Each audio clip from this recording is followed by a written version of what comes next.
So today I want to talk about my Porsche 944 and a little bit of the backstory to it. So I picked up the Porsche 944 from a guy in Ohio. I had previously been looking for one on Craigslist, eBay, Auto Tempest for quite some time, but I didn't have the means to get one yet.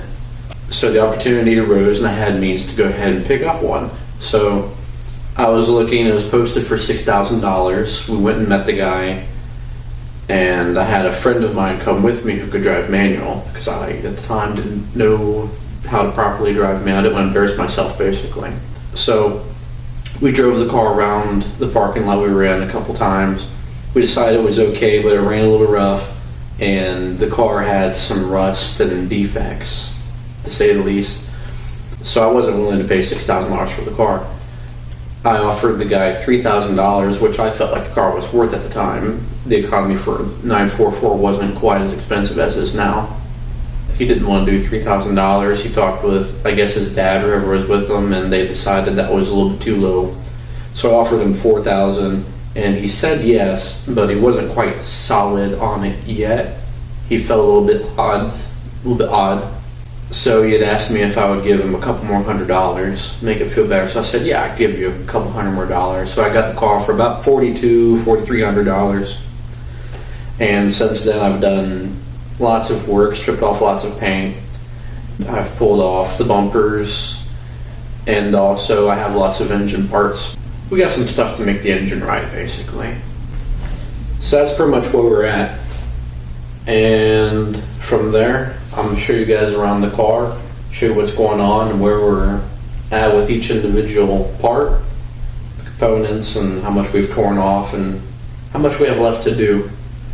So it's going to be a lot of great fun, and I look forward to seeing you in that video. So this is the car's current state. You can see pretty much every part of the car has been touched with a sander or grinder, strip disc. This rear quarter was the worst part. You can see a little bit of rust starting to form again because it hasn't been coated with anything yet. So this is the first thing we need to address. I want to go ahead and get all of the panels smooth. I want to run some sandpaper over that. And after I know it's smooth enough, we're going to go ahead and coat the whole thing with a primer today. The back of the car, everything's been stripped. There's some paint up under here that needs to come off still. Taillights are out, bumpers off, marker lights are out. All the carpet's been unbuttoned here. You can see I've filled in the position for these locks so that no paint gets in there. I need to cover these seats in here. Right now I need to cover them with some kind of plastic to make sure that they don't get any paint on them. Want to make sure the interior is not going to get damaged at all. I got a good start on the door seals. They still need to be finished. There's some holes in the sunroof that need to be addressed. You can see one right there. And over there you can see where I've ground away at it quite a bit. The top is mostly straight. There's a slight dent in the edge around here. Right here, I believe. This windshield is like glued in with some kind of weird hot glue or something, so it needs to be pulled out and redone. And also there's probably some rust in here that needs to be addressed. Some welds right here in the hole where they removed the antenna, and I tried to patch up a couple of those holes there, and all this needs to be ground down. It was done very poorly. Some by me, some by them. Just needs to be ground down and fixed up. I'm trying to make sure the panel's straight here. I put on this blue purple paint primer. It's like a half 50-50 mix. And I only put a light coat on so I could dust it and sand it and see how straight it is. but it actually did a really cool job at leaving this see-through, translucent, bluish color behind. It's very pretty. I might use that for something in the future. Engine bay is all still red. Original coolant tank overflow. See, all this is gone, and all that bumper and the under valance over there. This is our stockpile of parts. See, some have been sanded, some haven't. Those doors are done.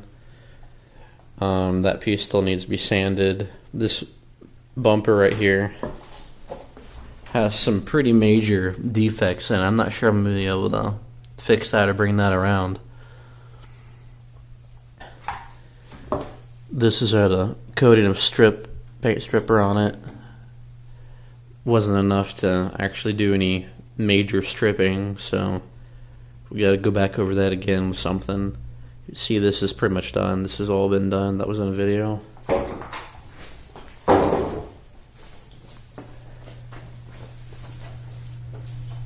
And this side of the car looks basically identical to the other.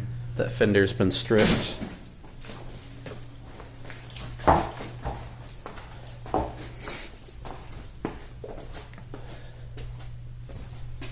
This rear quarter has all been stripped. Gas tank needs lots of attention, maybe a new cap.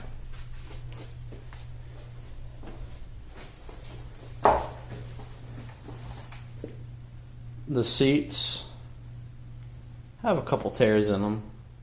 You probably already noticed. The other seat is actually in much better shape.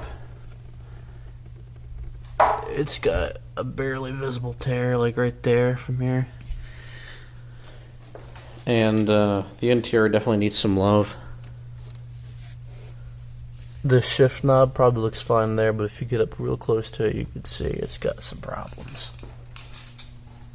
And the e-brake does not work. Car does run.